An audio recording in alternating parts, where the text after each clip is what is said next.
একটি গ্রামে একটি লোক বসবাস করত।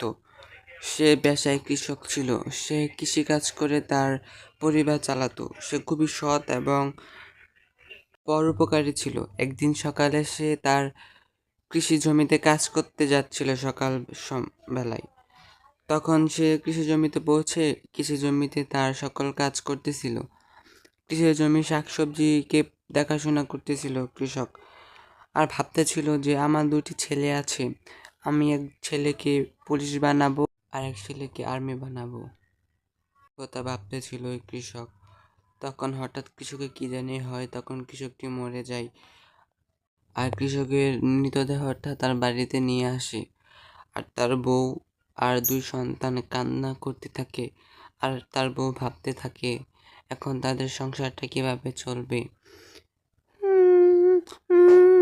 ও তো এখন মরে গেছে, এখন